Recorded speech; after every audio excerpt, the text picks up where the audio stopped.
Bien-aimés frères et sœurs, vous connaîtrez la vérité et la vérité vous affranchira. Ça, c'est pas moi qui le dis, c'est la Bible qui le dit. Mais moi, je vous dis bien, vous connaîtrez la vérité historique, notamment celle de vos ancêtres kémites, et vous aurez une vision globale de ce que c'est que la vraie souveraineté politique. J'ajoute, vous reviendrez à la spiritualité africaine ancestrale et vous comprendrez les enjeux de l'indépendance économique. Et pour terminer, vous accepterez votre identité culturelle kémite et vous obtiendrez deux choses. La première, c'est la paix. La seconde, c'est le développement, à une condition. L'unité de toute l'Afrique noire, l'unité de tous les Noirs du monde entier. Otep à tous, bienvenue sur la chaîne des panafricanistes par essence, par conviction et par excellence. Celle des citoyens kémites par nécessité et obligation de combat. Nous sommes une chaîne qui n'est guidée que par nos ancêtres et rien que par les ancêtres qui appartiennent à l'égrégore du monde noir. Par conséquent, nous ne croyons en aucun Dieu venu de l'étranger. Toutefois, cette vidéo n'est aucunement destinée à inciter à la haine ou à la violence, car nous menons un combat qui est d'abord et avant tout spirituel. Ensuite, il est politique, géopolitique et géostratégique. Contre l'impérialisme, le colonialisme, le néocolonialisme et l'endocolonial, sur la base du principe fondamental que nous avons hérité de nos ancêtres kémites, qui est celui de la Mahat, c'est-à-dire solidarité, vérité et justice. Vous êtes donc en droit de connaître la vérité. Et nous avons l'obligation de vous dire la vérité et rien que la vérité, afin que justice soit rendue au continent africain. Et ça, c'est notre modeste contribution dans cette noble lutte en faveur de la souveraineté, la dignité, la solidarité et l'unité africaine. Ça, c'est ce que nous appelons le panafricanisme.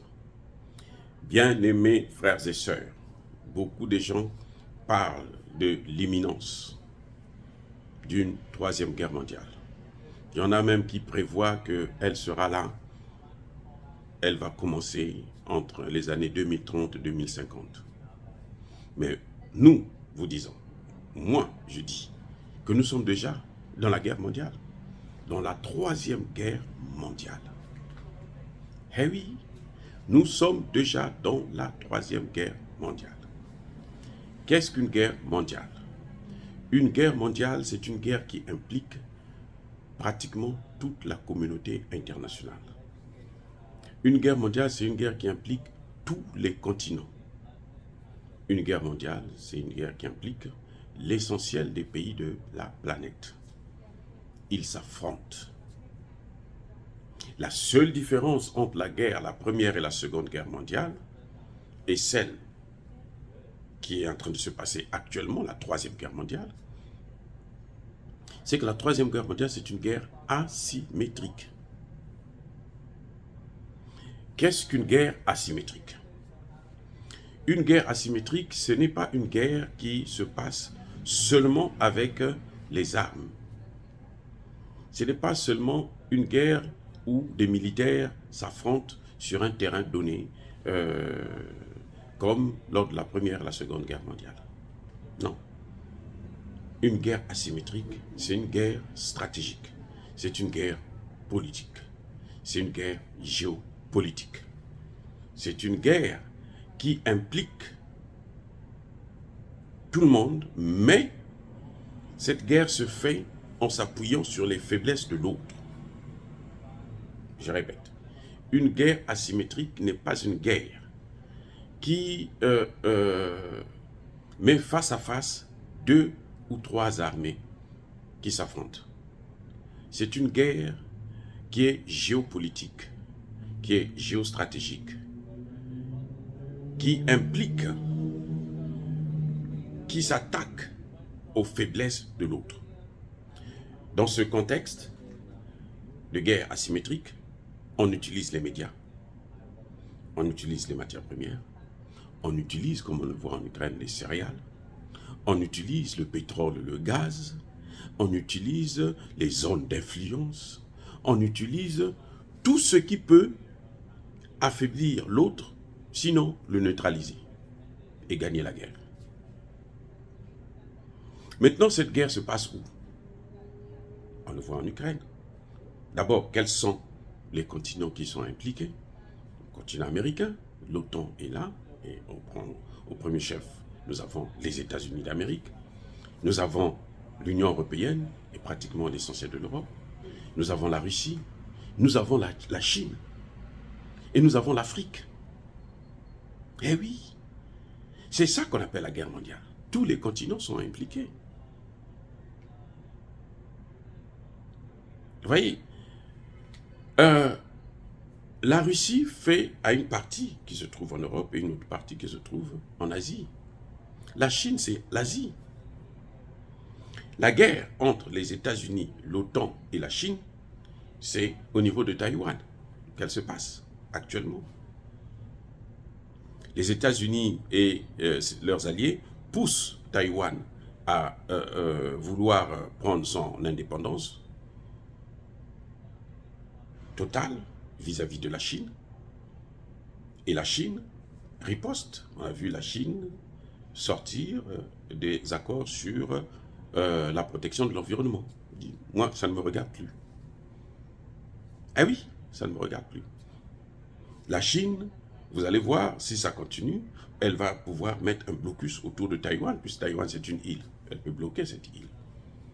C'est la Chine qui produit la matière première qui permet à Taïwan d'être la première puissance mondiale dans les semi-conducteurs. Les produits viennent où? De la Chine. La Chine peut bloquer ça. Vous avez en Europe, vous avez la Russie et l'Ukraine. Vous avez la guerre sur les céréales. Vous avez les États-Unis qui ont pris des sanctions pour affaiblir la Russie. La Russie qui a riposté, qui veut dédollariser le monde et dé-européaniser le monde. C'est ça la guerre asymétrique. Elle se passe aussi en Afrique. C'est la même guerre. En fait, c'est la guerre entre l'Occident, le bloc occidental, l'OTAN, et le bloc de Shanghai, le bloc d'Asie, c'est-à-dire les BRICS, et puis les grandes puissances comme la Russie et la Chine. Et en Afrique, on a vu, lorsque Emmanuel Macron est allé en Afrique tout récemment, qu'est-ce qu'il a fait? Il n'a fait que faire des déclarations de guerre contre le Mali, contre le Centrafrique, contre les pays africains, puisqu'il a traité les pays africains, vous êtes des pays hypocrites. Alors que les hypocrites, ce sont eux. Il a attaqué la Russie. Il dit que la Russie, c'est un pays impérialiste plutôt, alors que eux, ils ont passé tout leur temps à nous piller nos matières premières. Ils ont fait que ça, ils ne pratiquent que ça jusqu'aujourd'hui. Mais il veut affaiblir la Russie. Et la France n'est pas seule. Derrière la France, vous avez toute l'Union européenne, vous avez tous les pays de l'OTAN, vous avez donc les États-Unis. Et tout de suite après Macron et Lavrov, qu'est-ce qui s'est passé? Mais le secrétaire d'État américain aussi est allé en Afrique.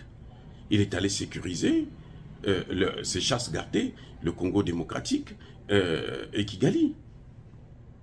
Le conflit qu'il y a entre le Congo démocratique et le Rwanda, ça ne les intéresse pas. Ce qui les intéresse, c'est faire en sorte que le Congo démocratique ne puisse pas tomber dans les mains de la Russie.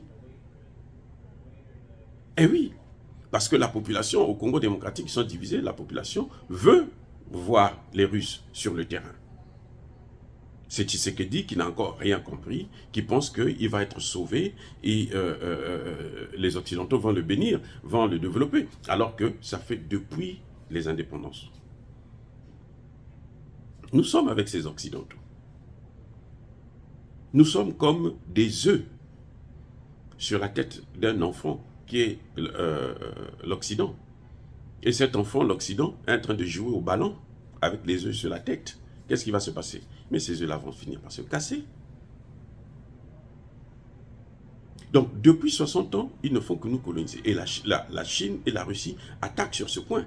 Parce que la Chine et la Russie a des matières premières. Toutes les matières premières que nous avons en Afrique, la Russie en a.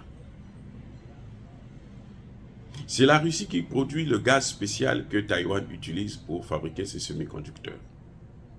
Si la Russie aussi bloque là-bas, c'est fini pour Taïwan. C'est fini pour l'Occident. La Russie n'a pas besoin, elle ne vient pas chez nous parce qu'elle a besoin des matières premières. Non, elle vient chez nous parce que c'est la continuité de cette guerre. Puisque si eux, les Occidentaux, ont l'Afrique et toutes les matières premières africaines, ils auront les moyens de faire la guerre à la Russie, à la Chine, de neutraliser la Russie, de neutraliser la Chine. Donc, la Russie et la Chine, ce qu'elles font, c'est qu'il y a un qui apporte les conseils et l'armement, l'équipement dans le domaine de sécurité, et il y a l'autre qui apporte l'argent dans le domaine de l'économie.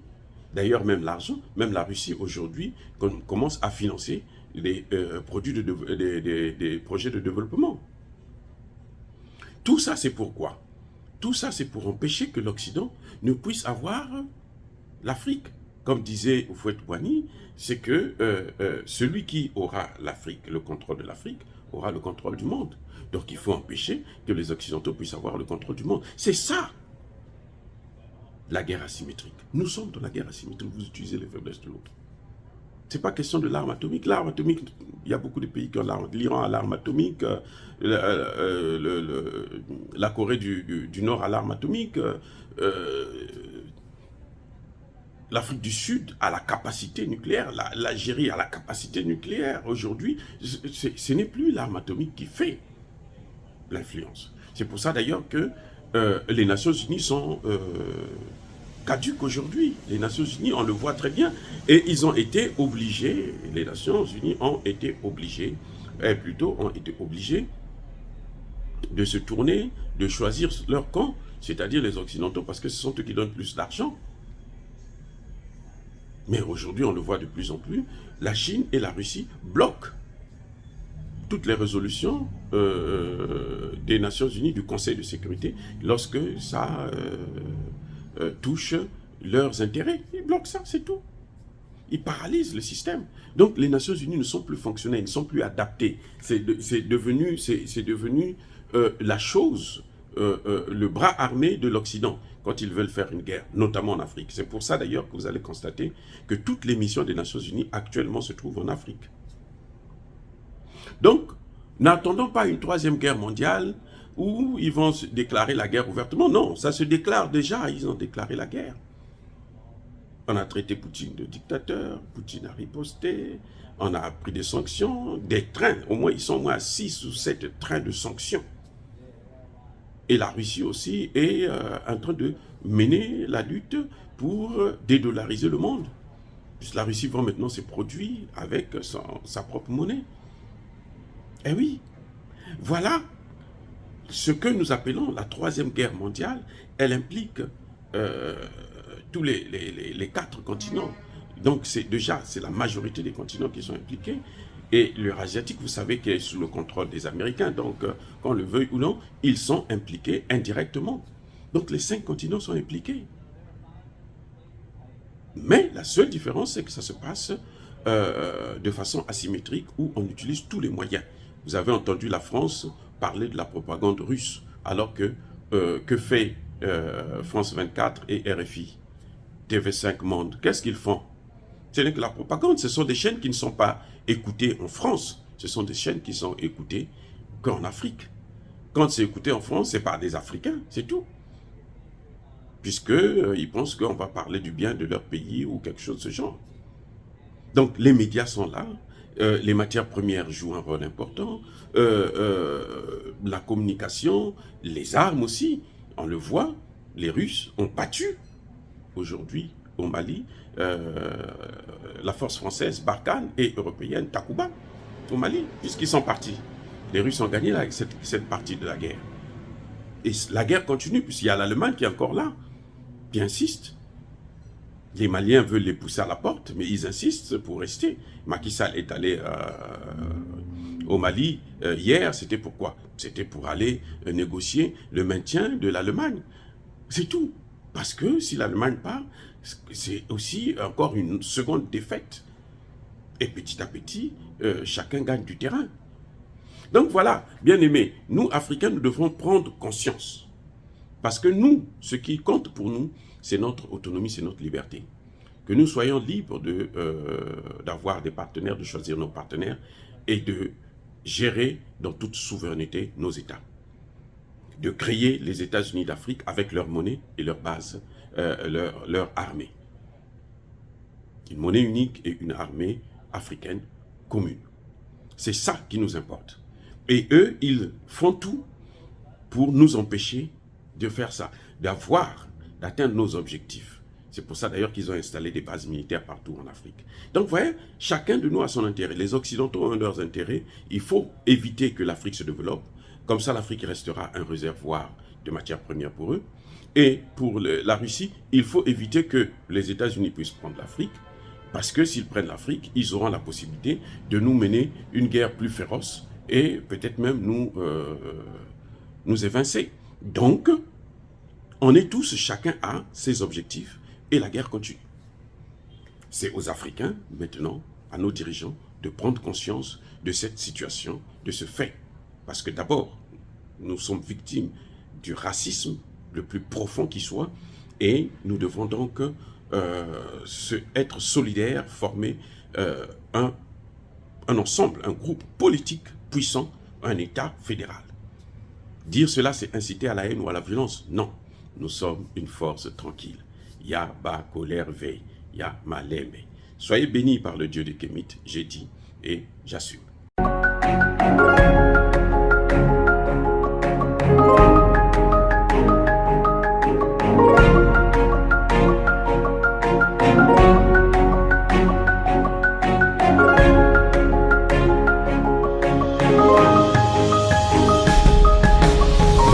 Eux, ils marchent par la foi et non par la vue. Mais moi, je vous conseille vivement de marcher par la connaissance scientifique et historique, notamment celle de nos ancêtres kémites, par les 5 sens et par l'intelligence. Abou Apia.